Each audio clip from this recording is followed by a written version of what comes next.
Thank you very much for making the effort to be here. I will do the instructions and then we will dive right in. Questions at the end, so keep anything that you want to ask our esteemed panel in your brains for then. Welcome to the Great Escape Festival. This is a panel on the evolution of sync and how it is powering modern storytelling and sort of everything in between. My name is Rebecca Hodges. I am the General Manager of Audio Network, a global music publishing company representing 300,000 tracks available for license absolutely everywhere in the world.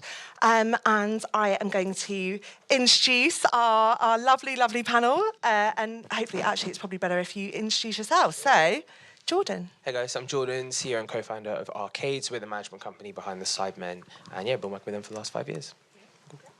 Hi, I'm Charlotte. I'm head of production at Insanity. We're most known as being a talent management business, but I run their in-house production division, which looks after podcast, digital content, and helping the talent grow their own IP. Hi everyone, I'm Peter Bradbury. I'm the director of music for Sky Television. So I have the joy of working across all of Sky's output, across sport, across dramas, scripted, non-scripted, and all the promos and ads that we make. So I have a team that work on music supervision, licensing. We run a publishing company. We do all the admin and reporting, and I do things like negotiate blanket licenses with societies and reach out to all the rights owners. So, as you can see, entirely the perfect panel for talking about the evolution of sync. And I'll just give you a little preface of what we're going to be talking about. So, we are currently living in a moment where every company is becoming a media company. Every individual creator is now a brand. Audiences expect emotionally engaging storytelling absolutely everywhere now. You can't open your phone without expecting the best production in the world, and it's available at our fingertips. No longer do you require a TV license or a Sky subscription. Premium documentaries and podcasts from YouTube and social content is all the absolute norm. So what does that mean for music in that content? I think it's a very interesting place in music's placing content at the moment. So maybe we start, and an open question for the panel, but maybe we start with you, Peter, and work our way backwards. How is sync evolving? I mean, it's the high level, but what does sync look like 10 years ago versus today? And what are the challenges that brings for an organisation like Sky? Big question. So you come to the old guy first, yeah? Well, I mean... to do the history, yeah? Yeah, look, I've been doing this for a couple of decades, and I mean, I'd say the first thing to say is the choice of music in content, wanting to choose the best track. That hasn't changed. I think it's the mechanisms and the thought processes that behind that have probably evolved or changed. First thing to say is there's, as you trail, there's a huge amount of content now. There's exponential amount of content. There's way more content on TV than there ever was, let alone if you even think about what's online. I suppose the things that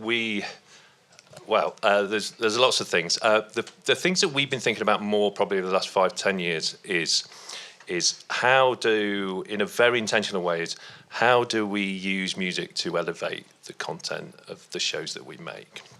So if you think about a drama, we would think about a long time in advance and go, what are the things we can do? So obviously choosing the best composer for that. And also choosing a surprising composer. A couple of years ago we did Midwich Cuckoos, which is based on a very old novel, but a modern version of that. And we chose to do an electronic score for that. We chose Hannah Peel to do that, who won an Ivor for that. So it's very intentional choices that are probably not what you would imagine. We think about what's going to be the title music. We work with the brand and marketing team, how we're going to market that show. And if we can work with artists or composers that can make themselves very visible, that's going to enhance the whole show. And in terms of what you choose for the actual music that you choose, it used to be that you know, there was commercial music, library music, and commission music, and you just went, which one do I want? Now there's just variations of it. So there's the real trend over the last couple of years is getting commercial tracks and splitting the stems and doing them in a completely different way. So amazing use of that was a drama we did a year or so ago. Day of the Jackal used Radiohead's Everything in Its Right Place, which was amazing in that it was put on an early version, an early sizzle tape, which is an internal sizzle tape, and it just somehow captured the mood of the show, because that track's got intrigue all the way through it, as has the show, and then as the show developed, it was like, we need to put this on the promo, we need to do a different version of it, and then it actually seeped into the first episode of the show. So it was, you could almost feel the growth of that track within the content. And from a licensing perspective, an absolute nightmare. If people want to get Worth involved... it, though. I loved it, by the way. Good. I mean, yeah, it's amazing. If somebody wants to get involved, Radiohead, Beggars Banquet, they want to get involved. If they don't, they don't. That's fine. You have to move on. I mean, I think generally from a licensing perspective, using commercial music in, if you like, traditional media, if you say that's the area I'm in, has become more tricky. Mm-hmm. And I think over the passage of time, over the last 10 years, broadcasters, producers use slightly less commercial music, more commission music, and more library music. And I think that's a consequence of clearance of commercial music got more difficult. I think people want more unique approaches, so the commission music is more attractive. Mm-hmm. And library music's just got better over time, and library music is a lot of it's got vocals in it, so actually in scenes where it's not a recognisable track, there's no real difference between commercial music and library music. So there's quite a lot of things going on at the same time. I hope that helps as an intro. Absolutely. No, that's wonderful. Thank you. And then I guess, Charlotte, your area is podcast, which is one of the fastest growing kind of mediums aside from kind of YouTube content as well. So when you both, and maybe this is a question for both of you actually, but when you are working with talent and thinking about then making and commissioning the content, you're kind of self-commissioning in that respect. You're not waiting 2 years for a drama to be greenlit and in development. Where does music come in your thinking? So maybe first for podcast, and then we can kind of talk a lot about YouTube. Yeah, for sure. I mean, we are in the era of self-commissioning, and I know that Jordan speaks about this a lot, but I guess just to give some context before I answer the question, is that when I first joined Insanity 5 years ago, the normal route for talent is they had an idea, they go to the traditional commissioners, the platforms, the broadcasters, and say, please, can this get commissioned? Normally they'd say no, but sometimes they'd say yes. However, now talent have recognised they have the audience and they have the means of production in-house by their own, under their own banners. So now they're able to self-commission their own content, which means that they're far more involved in the editorial, like making choices like music. With that in mind, it can come at the start of the process, and talent are so much more involved in the decision-making than they used to be because it is their editorial and normally it's their own IP. And as I mentioned at the start here, my role at Insanity is advocating for talent to no longer be commission-driven and to build their own IP and to build their own shows, and therefore to almost be their own creative director, editorial director too. How about for YouTube? I mean, your world is vast. It is vast. And I think, going back, what was the evolution? I think it never really existed for creators or YouTubers, right? I think there's been an evolution over the last, I'd say 5 years really, where YouTube's just become, as we know, and probably everyone in this room sick to death of hearing about YouTube and it taking over traditional, and it's all of that sort of hyperbole that seems to be quite prevalent at the moment. But I think what's happened is creators have now built production companies, essentially. They are media brands of their own. And that means that they have to act like one, and they have to keep retention, and they have to serve their audience in the best way. And what we're finding is that those that are really taking their sort of high cadence content seriously, like the Sidemen, they basically are a TV network, right? I mean, they reach, I think 50% of all of UK Gen Z subscribe to them on YouTube, 70% of Gen Z males subscribe to them. So they have this sort of rhythmic content, 15 pieces of content every week, and there is an absolute ton of music that is in through all of that. And the reasons are really because, YouTube rewards retention, it rewards satisfaction, and obviously music enhances content so much more. And I mean, compare that to YouTube content over the last 10 years, and it's night and day in terms of what audiences expect, but also the levels of production that have gone up and up and up. And I think some examples of that, I mean, one good one really is Inside, and I don't know if anyone saw that, but Inside, the reality show by the Sidemen, that was self-commissioned to your point, on YouTube first. They spent, I think it was like 1.2 million or something on it themselves, which is a lot of money even for them. They have money, but still, it was a dent. the biggest thing about that was actually building a world around the show. And again, this is a YouTube group and an internal production company doing this, essentially. And the title track of that absolutely blew up off the back of it, and it became this sort of sonic branding, essentially, for the show that was recognizable. And actually, for a YouTuber to be making a show with a theme song, that was a library song that then became a bit of a meme in its own right, and people were coming back to it every day and expecting that track. And that was part of the hype and the demand for the show over the course of the first season. That shows that this is not just a side thing anymore for creators. It's an essential part of the IP. So I think it's definitely come on a long way. I think we're only getting started as to the opportunity, I think, on YouTube. Yeah. So. I think that's incredibly interesting. And I think like a huge opportunity that is sometimes vastly overlooked. And maybe, the majority of this audience, you might be publishers, you might be artists, composers, writers in your own right. So what is that process then from being a rights holder, being an owner, getting onto arguably one of the largest shows on one of the largest broadcasters in the world? Like, how does this room pitch? Yeah, I mean, I think it's a weird one. I think it's about forging relationships with the editors. So actually, I think in this world of YouTube, right, editors are basically as important. Maybe I'll get in trouble for this. They're basically as important as the talent on screen. They kind of are. Well, yeah, maybe there are some. But you think, again, using Sidemen as an example, someone like Chip Fat, if anyone knows Sidemen, they'll know that, the second channel, More Sidemen, Among Us is in itself a bit of a cultural phenomenon on YouTube specifically, and it gets tens of millions of views every single week, I think, across the whole library. It's the most successful thing actually the Cybermen do, and it's them playing Among Us together. But the edit is what makes that, and all of the music, all of those creative choices are really done by those editors. So I think it's actually looking at the world of YouTube and saying who are the sort of key players from a production perspective behind the scenes who'll be making those choices, and really it's the lead editor for Beta Squad, and it's the lead editor for Cybermen, and you could do the same for podcasts and whatever channel is in that sort of top tier, and forging relationships with them. And also, I think, yes, library music is one part of it, but composition, originals, is something that hasn't really hit on YouTube. I'm pretty sure it was Mr. Beast, maybe I'm wrong, who did like a Hans Zimmer composition, I think. Yeah, okay, great. Yeah. Great, I got it right.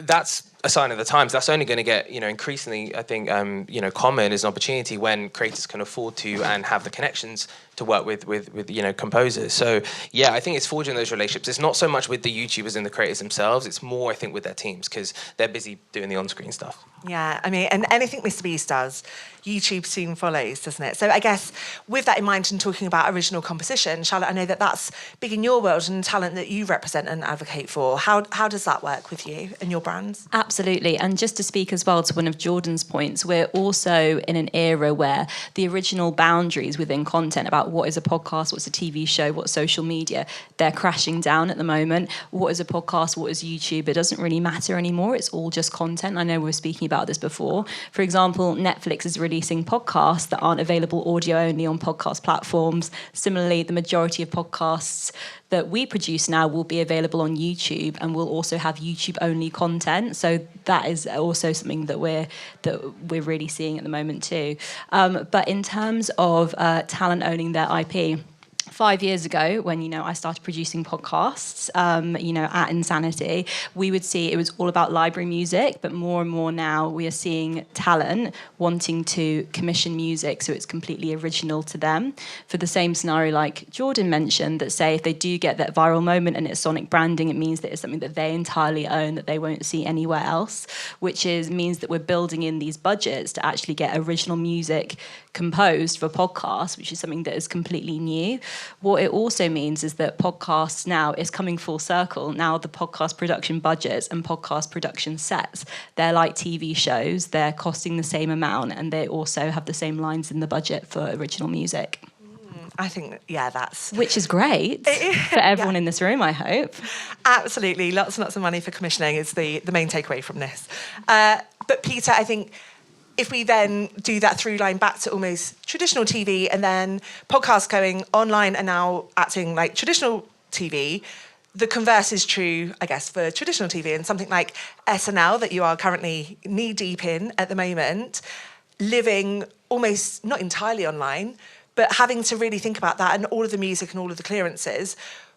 What does that mean, A, for the music that you choose? How do you choose that? But what considerations do you have to think of now that you wouldn't have thought of 5 years ago? Sure, yeah, and it's really interesting if you and I accept that, if you view Sky as if like from the traditional media end, It's really interesting hearing the conversations here, because what the conversations that we're having at Sky is, well, we need to be more where the audience is, and obviously YouTube's one of those platforms. But there's an interesting dilemma there in that Sky's a subscription broadcaster, so that's very different if you're a free-to-air broadcaster, where you want to kind of reach out and just find people on every platform. So SNL's an incredibly good example, because you do want people to watch the show, but you also want people to know about the show. So if you are a fan, and I know you are because we had that conversation, you'll probably notice that a third of the content in the show is on the YouTube channel. That's very intentional, because it's to give people a flavour of it, so hopefully they can come back and find the show. But to your music question, obviously there's lots of licensing and clearance questions about that, and SNL is an amazing show to work on, because actually up until an hour before they're changing the scripts. So it's probably one of the most heightening experiences to be involved in, and you just have to make a call, to be honest. And sometimes you have to take a risk, and sometimes you draw the line and say, I'm not taking the risk with this one, whether that's the show or whether it's posting it online. But just kind of circling back to the other question you asked about where do people pitch music, very similar to the answers that we've already heard here. It will be very different people for different types of our content. So we have a music supervision team, which is in the team that I have, and people pitch them all the time. And I'm sure if there might be people in this room, it's a very stable team. I have Steve, who's been there for 25 years, who, if you know music on Sky, you'll probably already know Steve. And his team pitch playlists to all our 11 sports channels all the time. So there's a real good entry point to sport there. Similarly, for non-scripted content, I agree, it's the editors. It's the quick turnaround that they need. For dramas, it's really getting to know what productions are being made and what might suit those dramas, who the director is, what their tastes are. So it's absolutely finding the right person and the right tracks within that. No, I think the right person is always your way in. But not only the right person, also the right genre. So let's talk now about the evolution of taste and music usage. So, you said production library music has evolved and now there's almost no difference. What do you think that the sound of YouTube is? Is it describable? Could should we be pitching a certain genre? What performs best and how do you know? I think it's less around sound and more around mood. So I think, if you think about what the job of content is to do, is to try and evoke, and actually Mark Rober, if you haven't seen the Colin Samir episode, there was a really great quote where he said, essentially the key to virality is to create a visceral response in the audience, which is very true. You have to kind of cut into some emotion, and obviously music is such an important part of that. So it all hinges on mood. Like, what's the mood of the content, and what are you trying to evoke from an emotional perspective? And good content is always emotive and drives some level of connection. Otherwise, it often does fall flat, and you can see that in numbers and probably in your own behaviour. So I would always, and this is probably a good way of sort of assessing how taste is evolving, see how your own behavior and your own engagement on social links to the music and the mood that content is evoking in you, whether it's on TikTok or in short form, which we haven't even got into, but that's a massive, massive part, I think, of the way things are evolving, actually, is the need for music constantly to evoke more emotion in short form content.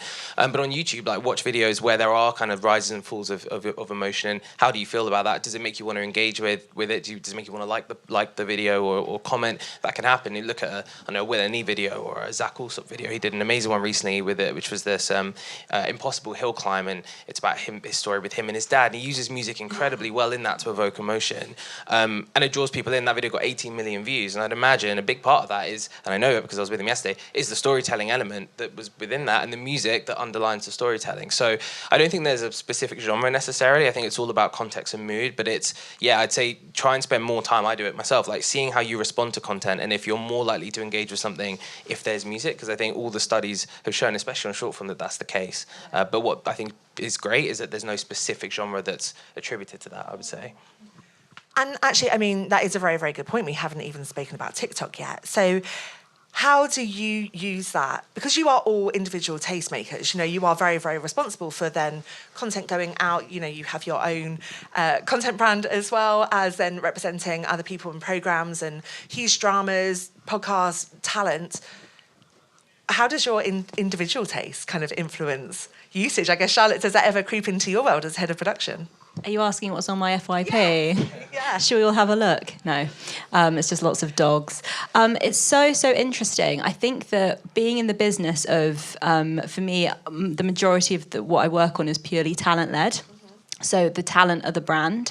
So it is so often what encapsulates them and their brand, because really the show that we're working on, or the podcast or the YouTube offering, is just an extension of them and who they are. So normally it's geared around them.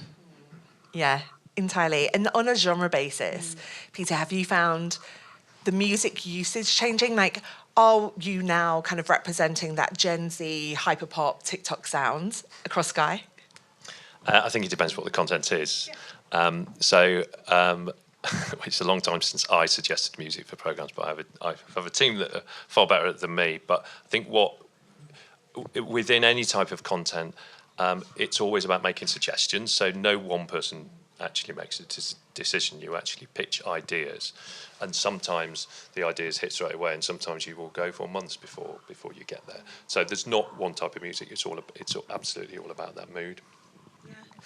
And then let's talk now a little bit about some of the challenges that we find when we're using music. So we were speaking earlier about copyright challenges, especially across social media platforms, YouTube, etc. So Jordan, I guess. Yeah.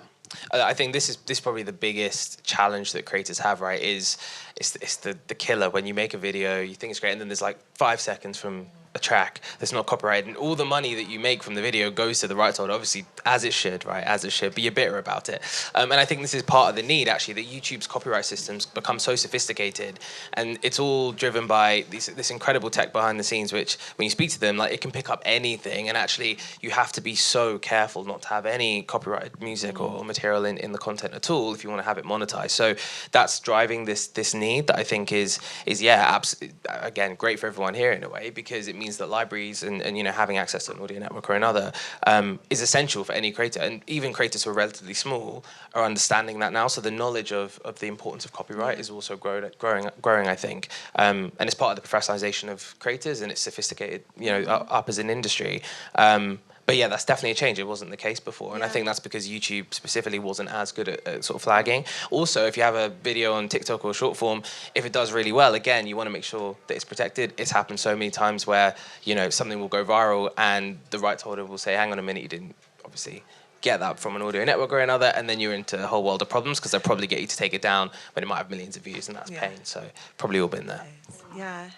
To speak to the challenges, I think what we're seeing is the industry is almost moving so fast that we can't keep up in terms of legislation and what boxes we need to tick, because there is a new platform that we need to be across. It feels like every week at the moment. Like, obviously the last, I guess, new one that we were looking at was Substack as a place for content, and then also with the rise of Twitch and now Kick as well. I guess every platform has got their own rules, and having to jump between all of them for your content can be a challenge, we find. Absolutely. And do you find that influences heavily in your decision making on which music where, or do you need something that is usable absolutely on a blanket basis everywhere?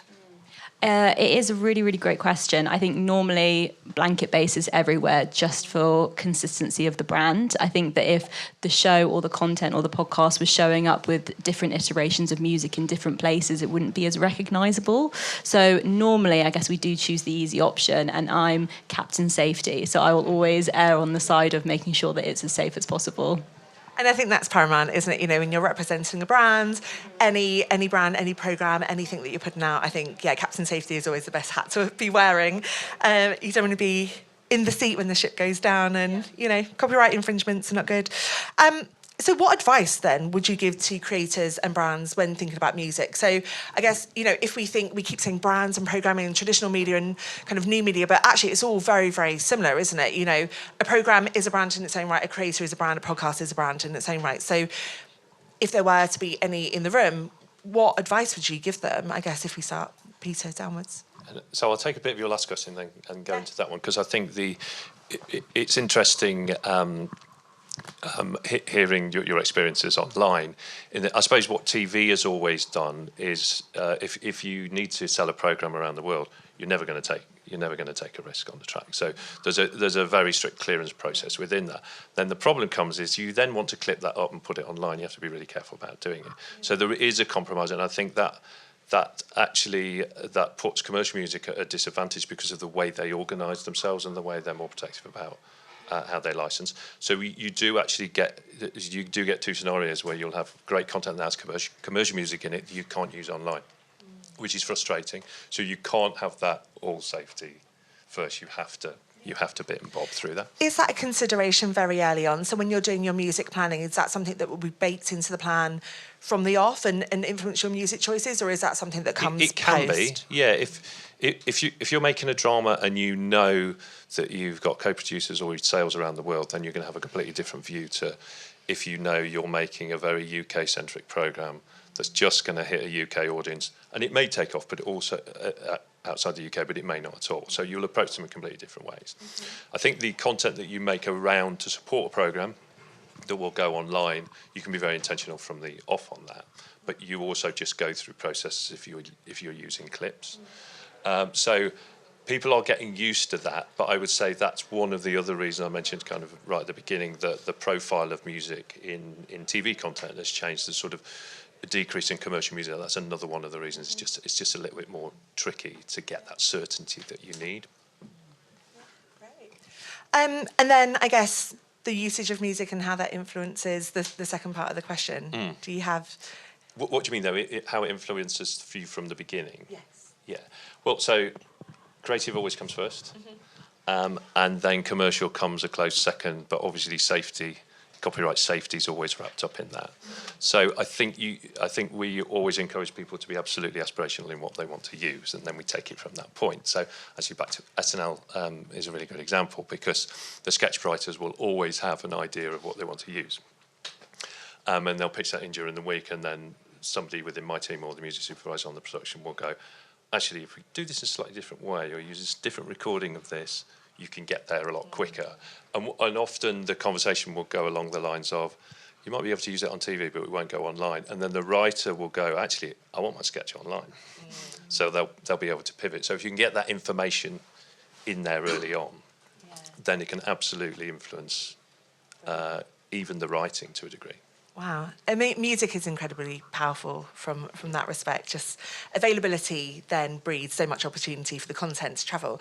Is that something that you find? And I guess, Jordan, talk to us then about brands being the new entertainment hubs and how creators are building out these media empires. Like, what does that mean for content, the landscape overall, and then, I guess, music where it sits within that? Yeah, so look, I think part of this evolution is, what we're looking to anyway is the next era of what's happening in the space, and that is the brands specifically and commercial businesses will become creators themselves. Like, that's where we're moving into. I think we've come out of that highly transactional influencer marketing world of renting audiences, and the biggest change that's happened over the last sort of 5-6 years is really TikTok. I know everyone in this building again will be sick to death of hearing about TikTok, I'm sure, but TikTok really did splinter the way that consumers view content and engage with things online. And what it did to algorithms is it led to a bit of an arms race for the For You page, for discovery. So what that means is you kind of move away from curators and into a world of content personalised to the audience being primary, and that's a very different world to the world that was sort of V1, if you will, of social publishing, etc., where you could have editorial pages and publishers putting out content that would reach their audience, but also creators and influencers having audiences that would actually see their content. Now the individual content has to travel increasingly, so that's where we're at, and I think that makes a totally different landscape for brands, whereby renting audiences becomes quite high risk, because you can't guarantee as a brand that the creator you're commissioning or you're paying for is going to reach the audience that they have. That's gone. So the influencer marketing world, if you will, is, I would say, coming to probably an end over the next sort of 5 to 10 years in the way we see it now, because there's no guarantee in reach, there's no guarantee in performance, and ultimately brands go, hang on a minute, I can get the same amount of reach organically for my own asset for far less money than if I was to rent this expensive influencer and creator over here with no guarantee. And a lot of the big publishers, what they're doing is they're taking money from brands and they're just running paid campaigns to back up their lack of organic reach, which just means that brands are going, hang on a minute, why am I paying this publisher, that shall be unnamed, but I know them, this publisher to put paid against content which I'm paying for when I could just do that myself and own the asset? So that's the world we're moving to today. So that's a very different space. And what that means is brands are going to become commissioners, they're going to become creators themselves, they're going to be making their own shows, as they're already doing with podcasting, but also more than that, they're going to be making their own, dramas probably, and their own comedies and their own long form and short form content. So again, the need becomes so vast, and ultimately the rates get to go up a little bit as well because they're brands. So I think for Sync, it's only going to explode increasingly over time as more and more people rush into the world of long form content, and the need becomes more universal to retain audiences and to entertain them. And that's becoming, I think, no longer sort of within the creator world as in isolation. It's now moving into brands. So if that is the case, which I entirely believe to be true and support you on that, what does that mean for music? How is there the opportunity for artists, bands, etc., writers to have their viral moment? If there's so much more content and it's available everywhere, there's eyeballs absolutely everywhere, and it's often branded content, it's paid for content. Yeah. What does that mean for the music in that content? Is it just one of many now, or how do you break through the noise? Well, I think music is the way you break through. Ultimately, it's one of the big ways. I think everyone is looking now for scarcity as well. Like if you look at the world of content, it's so saturated. Everyone's sick to death of AI. There's slop everywhere again. We know that it's almost reaching a boiling point of trash and slop, and that means that great creativity and anything that has a bit of scarcity to it rises to the top. So actually, I'm looking at the world of creators personally and saying this is the best time ever to get into the space as a personality, because you will rise above all of that, because the filter for BS ultimately and inauthenticity is so sharp. People everywhere are seeing, and they have a filter for what's real, what's fake, what's good, what's bad, what's authentic, and what's not. So for creators, for brands who are trying to enter the space as entertainers, they're going to have to be more authentic than ever, and they're going to have to stand out. And again, music becomes a way to do that. And again, like the Inside example, that was a game changer for that show. That really made a needle moving difference to how well that show did on YouTube and beyond. And again, because the song became a meme in its own right and became part of the whole narrative, that was a scarcity point. Then the creators don't do that, and so therefore it got people sat up essentially. And I think that's going to be the trend. So for me, no, this is like the best time ever for creators, for musicians who are willing to work on social and online. Like this is the golden age in a way, because there's scarcity to that, and therefore there's value. I would say. So that's good news, but the budgets. Let's talk about the money then. Traditional. Let's stop calling it traditional media, shall we?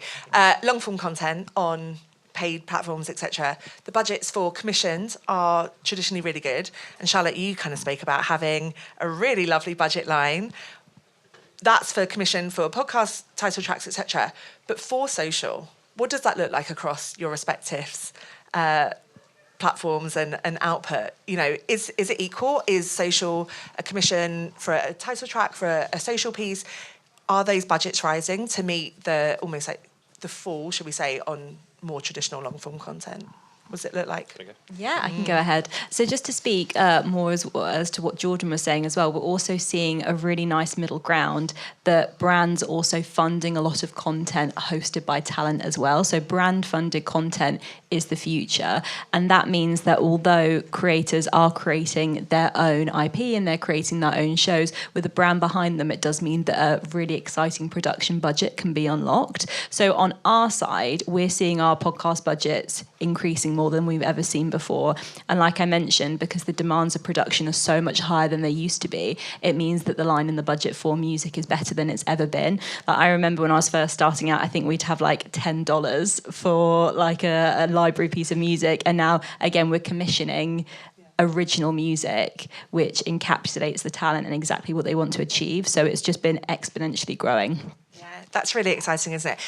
When you are commissioning, and sorry, this is a slightly personal question for Audio Network's sake, because I want to know this as well. When you are commissioning, who is owning the music? Is it you guys, Insanity? Is it your talent? Is it your publisher, your composer? What's your split and ownership on that? Everything that we normally take on at the moment is owned by the talent in terms of their IP, because we're really in the business of encouraging talent to grow their IP. Talent in terms of, I guess, on-air talent creators, they've never been more entrepreneurial than they are today. It's not enough anymore to just be paid to show up to work. They want to be building their own content empires. So normally it is the case that all of the IP will be owned by them, including the music. Interesting. And Peter, you kind of wear two hats in this scenario, because not only are you looking after all of the music on Sky Output, you also have Sat.V, your own publisher. So are you seeing the through line there with ownership as well of commission for all outputs? Yeah, I mean, we commission a huge amount of music. I think it's somewhere between 800 to 1,000 a year in terms of bits of content. And we have a production library that we commission for, and we commission a huge amount for our shows.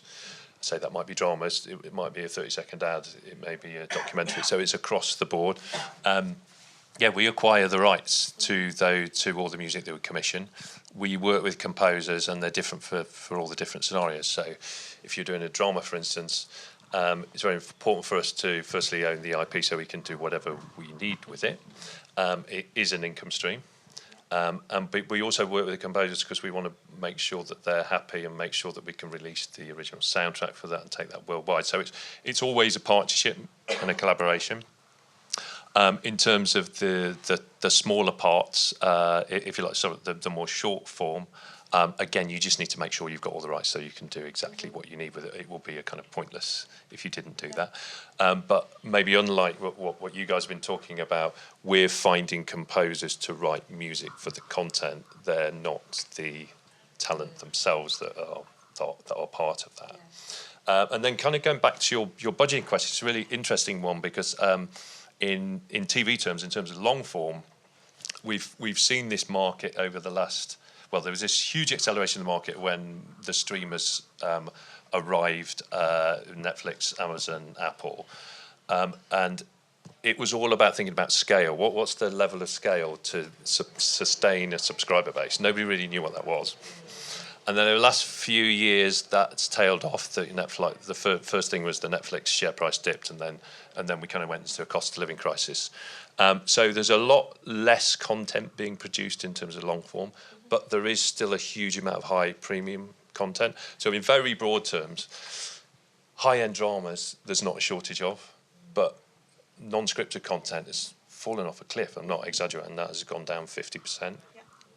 And I think that's because the non-scripted content doesn't drive subscribers to platforms and in the same way that dramas do. So if you look at Netflix, they'll have a cadence of key moments throughout a year that they're going to ensure that their subscribers either come back to them or stay with them throughout that year. So the budget system is it changes all the time, and I can say we review it all the time. I'm sure everybody else does. You kind of need to decide where you spend your money,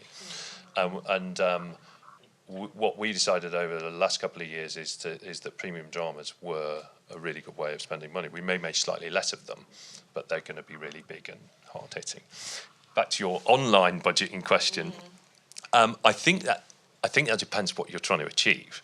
So if you are, if you like, from the traditional TV world, we're making a lot of online content to support the main program. So it's not the program in itself, but that's become a lot more sophisticated over time. It's not just a bit of ancillary content here and there. If you are, again, I said this at the beginning, we're a subscription broadcaster, so we need people to want to pay to watch our high-end content. So you can't really give away lots of it online, otherwise you're going to lose your subscribers, and the ones that do pay are going to go, hang on a minute. But definitely there is an increase in the budgets for our online content, and we're actually working out we're constantly working out what the purpose of each part is. And, we're having a really good look at what we do in that space that's standalone as well, that's not just supporting content that we already have. Is there a world in which Sky would be commissioning original compositions from musicians, artists, composers for online content? Is that already happening? Yeah. If we need to, we'll do that, yeah. We will commission music for any type of content. Yeah. Interesting. Okay. I totally understand that, all things are converging and all things are true, but let's think then about the future of the media landscape. Where are the opportunities? You've obviously said about, the growth of the creator market, but what do we have to look forward to? Where are the opportunities coming? And what does the next 5 years look like? Yeah, I mean, I can have a go at this. So I think it's going to be continuing decentralization of attention, of connection. Everything's going to, I think, go smaller and more localized than big macro. I think we're coming out of that era of the big institutions controlling what's connecting at a cultural level. I think that's harder and harder to do, as ultimately the interface for how we connect with culture, being social, becomes far more personalized. So the end game, if you go through the logic of personalization, you end up with like very small micro communities versus macro culture, or what I would call kind of monoculture, if you will, the sort of the umbrella. And that makes everyone feel probably a bit lonely and disconnected, and you can't have those water cooler moments with people about the show that you probably watched yesterday, or the YouTuber you like, or the creator you see on TikTok, because everyone here, your experiences online, your experiences, or even maybe how you would define culture is probably one of one. It's very different, I'd imagine. So that if you follow that trend down, it probably means that creators are building sort of micro little worlds, or maybe towns now versus big worlds, which have smaller but much more deeply connected communities. So I think from a subscription basis, that's going to become more realized. So you'll have, I'm supporting X 5 creators or 5 brands or podcasters or whatever it might be, who I want to back and support, but that's your kind of your primary interface with what you would see as maybe culture, versus again it coming from a bigger level. So I think it's from a monetization perspective, that's really exciting. From a connection perspective, super exciting. Community becomes way more important, and for creators, for anyone really, you have to focus on nurturing the real people who are sort of coming to you. And I think we're seeing that again. Sidemen's a good example with Side Plus, their membership club. It's you have marriages through it. You go to the Sidemen charity match, people have like Side Plus tattoos, and they're wearing like they're really deeply connected, and they pay for that, and they feel invested in. And I think that's a model that you'll see across the board. Someone like a Shits and Gigs, good example. They have, I think, 50,000 people on their Patreon paying £5 a month or whatever it might be, like making incredible money. Deeply connected community. They sell out venues around the world as a result of that, and the majority of people who go are their members and their kind of core fan base. So I think you'll see sort of social use for that awareness and top of funnel to drive down into small local paying communities. And I think you'll see that across the board, whether it is I think it's agnostic, from music all the way through to film. You're seeing creative filmmakers doing a similar thing, all the way through to sort of entertainment creators, podcasters. Everyone, I think, will follow that sort of model. And I think actually, in a way, it's healthier, because you don't have that big institutional corporate juggernaut controlling culture as you once did. And they'll end up doing what they're doing now, which is buying the best of them or trying to bring the best in-house. So, yeah. What do you think? Hard retweet. Not much that I can add to that, to be honest. The only thing that I would say is that I think audiences will hold the power more than they've ever done before, because it will purely be where the audiences send their attention, which will be the spaces where content continues to elevate. I guess, where in online and in podcasts, where numbers and how well something is received is so obvious, compared to how, unless it's announced, we don't really know how well like a BBC show has done, for example. It just means that wherever audiences are placing their attention, that is where more content will continue to be made. So more than ever, then they have all the power.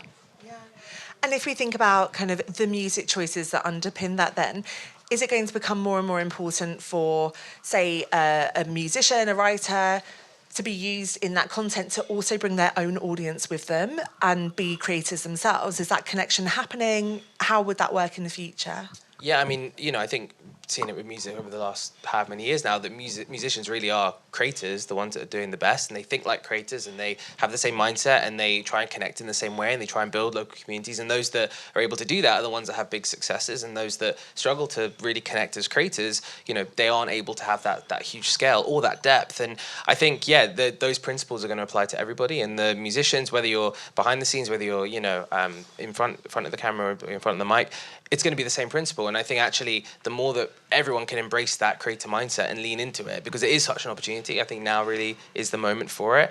Even if it feels like, well, why would anyone care about somebody deeply behind the scenes? They probably would, and you probably will have that pocket of audience that you can nurture and turn into something. I think everyone has that chance today. So yeah, incredibly exciting, but the principles and that mindset needs to be, I think, more lent into by people who are probably currently on the periphery at the moment. Just to add to that as well, if in that world where the creator mindset, that means that within the music space, that means that whoever is commissioning that music will be wanting to leverage that audience that the music already has as well. So therefore, whoever owns the music will have even more influence in that space, because if you're able to also bring an audience, that's an even more compelling reason to commission that music. Is that something you're also kind of playing with across Sky, and how you're commissioning and finding music as well? Is that?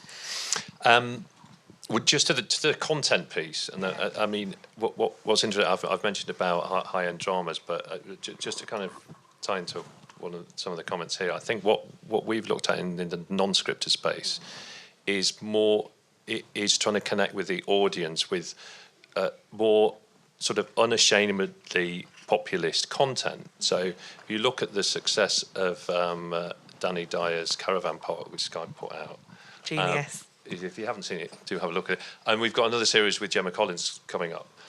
which is also her most authentic best. So that's really interesting because there's a real tie-in from that, especially at a time when non-scripted content, there's been less attention on it and there's been less funding of it. So I think that will happen, and those type of things work so much better online. So I think there is a movement, certainly from what we're doing, into that. I mean, and in terms of the music, you then get into the scenario, which is kind of the reverse of what I was talking about a few minutes ago, is that you've got to think about it a lot earlier, because you're not just clearing music for a TV show, but it's about more unique, if you like, versions of that music, whether that's commission music or whether that's remixes and stem splitting. It's more. I think it's going to go more down that line. Super interesting. Okay, for the last 4 minutes before we open up for questions, I've got some very quick fire questions for you all, if that is okay. So here we go. Same question for all of you, but what would you say the industry, particularly the music industry, is currently underestimating? Well, I'll say maybe the creator mindset, leveraging your own audiences as musicians. It's less visual, but if you can find a way to visually communicate your expertise as artists, I think that is leverage, and leverage ultimately increases value. So that'd be probably what I'd say. The talent are playing a big role in commissioning. So, for example, if you've got, Alison Hammond hosting this morning, in a new world, it could be that she is choosing the music that is going on her show. Good one. Peter? What are we underestimating? I think this could be quite controversial. I think the commercial music industry is underestimating how any kind of content creators, particularly in TV, can use their music or not use that music. So we've gone through a process of particularly the publishing industry making it very difficult to use music and thinking that it's still going to be okay. And I think that tide is going in the other direction. Very interesting, isn't it? As much as you can, I think, as a rights holder, remove the blocks, because actually you really want your music to be used in a brilliantly creative and engaging way, and find an audience that way. So I think, you're totally right. Remove the blocks as much as possible. Okay, what is the next major change coming up that maybe both entertainment and music industry is as yet unaware of? What do we think? I would say rebellion against AI and content, arguably. Hang on. So who had away it? 45 minutes, no mention of AI. Oh, I know. Is this the goodness first for panel that. to do It's it? so There we go. Boring. I'm so bored of it. But I think a movement away from that. I think also actually a movement in a way away from, maybe this is controversial, maybe away from social media, actually. I think people are going to push back against it. I think the problem with AI and the oversaturation of content is you destroy trust on platforms, because you don't actually know, and we probably all had it, maybe you have, where you do look at something and you have no idea whether it is real or fake. What do you do then? You question everything, and then you just drop out entirely and become a bit of a nihilist from a content perspective. I think that's probably where we're going. So people will retreat into physical spaces, will retreat into high trust, smaller local communities and spaces that are probably driven, again, by that sort of subscription mechanic where you can trust and validate that these are real people, real fans, and real content produced. So I think third spaces, if you will, and actually away from the big platforms is probably my thing. I don't, maybe not. Major change. I would completely agree with that. I think these things always pendulum, and I think we are approaching the pendulum away from AI. A lot of podcasts at the moment, so Pushkin, which is a really incredible podcast publisher and production company, they now have a watermark, an audio watermark on all of their episodes that say guaranteed human. And so I think we're just going to see more and more of that is going to become actually almost a certification to be chased, that it is made by humans for humans, which I believe is something that Audio Network does. We do. Thank you, well. Charlotte. Yes, always made by humans. And Peter, what about you in Sky? And so I suppose I have to go on what my kids are doing, and I suppose they're doing, and they're in their 20s. They're doing less social media, and more about, they're both music fans, more going to live shows. And exactly, they're being very discerning about what's real and what isn't real, and they have very little sort of truck or time to engage with that. Also, spending so much time on podcasting, and so and real highly educational podcasting as well as conversational podcasting. Super interesting, isn't it? Okay. Wow, thank you very, very much, panel. I really appreciate all of your insights, but I'm going to open it up to our audience now, and we have lots and lots of hands up. So, first one, just over there, the lady at the back, if you wouldn't mind just grabbing the mic. Thank you. Thanks very much for a very interesting panel, and yeah, well done for not mentioning AI for at least 45 We minutes. got so close. Question to all of the organisations that you work for. I manage emerging artists and obviously sync area for us, and working with all media companies to get our music on stuff is something that I'm constantly working towards. How do the different organisations like to receive music from people that you've never heard of before? Yeah, I can go first. I don't think from a creative perspective, I don't think creators really receive much music at all. I think that's the opportunity. It's so early, and actually creators, I'll bucket in anyone self-distributing and creating content online into that. They're reliant actually on platforms that do the work for them and clear licenses. So I think the next evolution of that is actually building those relationships and sending music. I don't think I've ever seen in 5 years to the Cybermen management inbox a single track for anything, because I just don't think it's on people's radar. Absolutely going to be flooded after yeah, this yeah, with track requests. Yeah, I would completely agree with that as well. I think it's not something that we're ever really targeted with, but I think we'd welcome it. I think as well, now that we're in an era of commissioning original music for podcasts, I think it'd be really interesting to hear from anyone new who wants to be added to the books, who'd be interested in getting a brief for a podcast to write music for, which might sound a little bit original and a creative challenge, but I think that could be something we'd be interested in. And we've always been a very open door to any kind of music. We have a digital library that we hold has got something like, I don't even know, 15 million tracks.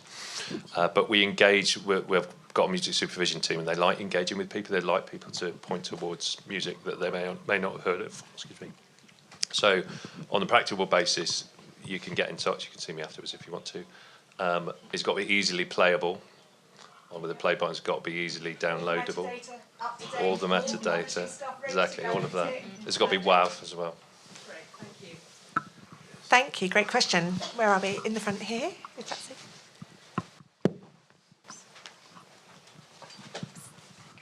Thanks for the panel. I had actually a question to follow up with Rebecca about what is the relationship of the evolution of libraries now with these new mediums, and how you're working as a conduit for your composers and artists, on commission stuff, or just representing, how has that relationship changed or developed? I think it's, a fantastic question. Thank you.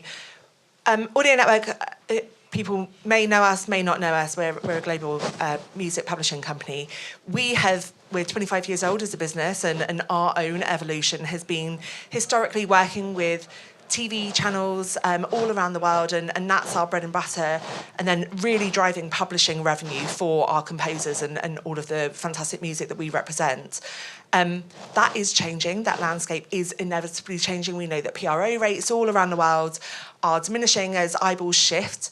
We are following that very heavily. So I think for us, we've always had a very good arm in the ad agency worlds, and that's always been great. We've got very high market share across production music for ads. As that continues to evolve, and it's now direct to brand, and working with in-house teams, podcasts, and obviously the creator community, I think for us, doing our due diligence, I can never say that word, and just really understanding where music is being used in the most interesting way, but also our duty is really to make as much kind of revenue and as much money really for the artists and composers that we represent. So really finding really interesting ways to partner with brands directly across every single medium, and making sure that we're extracting as much value for our composer base as humanly possible. So for us, being at the forefront of really great usage of our music is paramount. Like we're in it for the creative, but then also just making sure that as the revenue shifts from traditional PRO models into kind of a more creator-based system, and YouTube being one of the largest kind of payouts anywhere in the world, that we are also following that and making sure that our composers can maintain a living making great music. That's kind of what it's all about. Yeah. Sounds great. Thanks. We've got one just at the back there. Hi, I'm Michael Lynn. I'm CEO and founder of Creds. We're making licensing at the point of creation, so to help you guys out. What's your opinion, specifically, Jordan, on the rising of production standards across YouTube and the argument that the quality of music has actually dropped as content management systems have got more sophisticated to stop you from using it? And also, how frustrating is it that you can't actually use some of your talent's music in your content, like Vic's, like KSI's, because it's so hard to clear? Yeah, I think goes to Peter's point that commercial music is maybe overemphasizing its not importance, but it's made it very difficult and expensive to use. And actually, like exactly that. It's happened in. I remember the Cyber documentary that we did in 2023. There were so many problems with clearances for every little bit of commercial music, and you just go like, there's no point. Even though actually it was going on Netflix, and for some of the artists, just to even have that profile and the presence would have been far more valuable than their teams making it so difficult to clear. So no, I think from a YouTube perspective, it is only going to increase the demand for great music. And again, to that point on saturation, one challenge with libraries and one is that again you need to stand out, so it's going to raise the bar, I think. And for the top creators, they're going to always find ways to increase retention, increase audience satisfaction, and make content that is better and drives more engagement. So they're going to constantly be looking for better and better music, and music that stands out and that adds more value to the content. So all I can see is it's going one way. Never mind the fact that brands are coming in, never mind the fact that there's far more of a decentralized landscape for commissioning and long form. I think all around it's super exciting. And yeah, it's definitely going up, I would say. Thank you. Any more questions? Any hands? No? In that case, we will... Have you got one more? Yeah, go for it. So with music, in terms of working with creators, there's an excellent opportunity with Fred again, who actually live produced a track that then went absolutely incredibly viral and is a hit all over the show. So where is it with... artists collaborating with creators, going on podcasts and being able to work with creators to create new music, but also get their existing music out there? Again, I suppose the clearance issue also still exists. Yeah, I think there's unlimited opportunity for that, and that case study you mentioned with Fred again is a perfect example of that. And I think that leans really nicely into what Jordan was saying about how it's a creator economy for everyone, including the artists and those writing and creating the music themselves. Also, I'd add that, maybe this is somebody not in the music industry, it often feels like there's such a transactional approach to visibility of tracks. And I think, how does that work in a world of streamers, for example, right? Like you have a kick stream, Blackboy Max, and Fred again jumps on, Skepta, they make a song, it does incredibly well, right? That's going to become more and more common. But the minute a label gets involved, the minute then you start trying to track every single time it's been clipped and try and take every penny, you destroyed the whole essence of what made that so special, and you're trying to make it a transaction versus a cultural moment that actually did more for all of, well, maybe not Skepta and Fred again, but still did more for all of them in a way in terms of relevance at that moment. In terms of global appeal, that was a massive clipped, like hundreds and thousands. How are you ever going to control that transactionally? So I think it's maybe shifting more towards a strategic mindset around, well, actually, the visibility, the mindshare that this takes up, the cultural impact, that's going to be more valuable long-term for these artists than trying to track down and claim every single time it's been used. I think that's maybe the evolution. Again, it's becoming more creative first versus transactional, because actually, if you just allowed that to go everywhere and you let it become a big moment, then live tours go up. Actually, all of his publishing will go up. Everything will get boosted as a result of that visibility. So hopefully it's an evolution away from that sort of chokehold mindset, I think. Write it off as marketing. I think what we've got in longer timescales in television is you've got the ability to try and pull whoever the talent is and their manager into it and go, guys, this is good, yeah. But I appreciate your timescales are a lot shorter. But that's really the key to we've done a lot of documentaries with artists, and as soon as you get the manager on side, they will make the record company and the publisher come on if it's good for the band, good for the artist. One more, yes. Just here. Hey, great panel. Thanks very much. So I'm from Epidemic Sound, and I think the track that you were talking about was one of ours that went viral. When you're approaching picking music, is there a strategy around it that you're trying to get ahead to pick a viral track? Does it happen organically? Is it taste-led? Do you look at content afterwards and say, this works, let's do it again? Kind of how does that approach happen? Yeah, I think a lot of it is the editors and they're trying to put something together, especially in the again, Sideben's a bit of an anomaly because they have a creative direction and art direction team, and they have 5 or 6 people working on the title sequence, for example. But it's that team, Henry, who's the creative director there, and then the editors who are trying to put together something that has that vibe and that sort of feeling, right? So no, I don't think there's as much sort of pre-planning, other than again being led by the creative and then being led by the mood.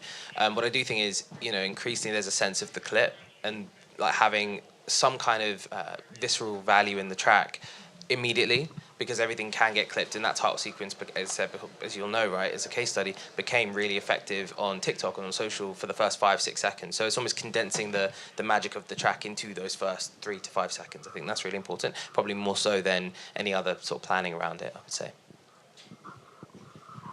Great. One more here. Yes, lovely. Yeah.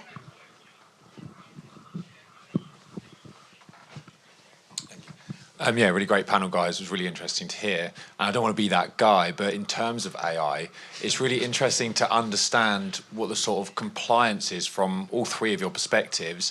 Is it being used? To what extent? And is it something that you're actively, going against or for? And where does it fit into it in terms of the creativity or just operations? It's just interesting to understand your take, because I've got a sense of what that kind of looks like from some of you. This is such a big question, but so I'll try and do it really quickly, right? There's real copyright issues and if you're making content, I think I said earlier that you're going to sell around the world, you don't want to have to recall that content. So that's a hurdle. There's a commercial, if you like, issue about it. We run our own library, so using a company to create music by AI that has unknown ownership doesn't really work. So I then come down to what problem are you trying to solve, because there's not a shortage of low-cost music in the world. And then you kind of come down, even before you get to what's your moral position, are you supporting human creators, is it any good? And I think at the minute, we've actually played with it because we want to know whether it's any good, and it isn't good enough for what we want at this point. Obviously, that's going to change over time. So I could carry on, but that's a quick take on it.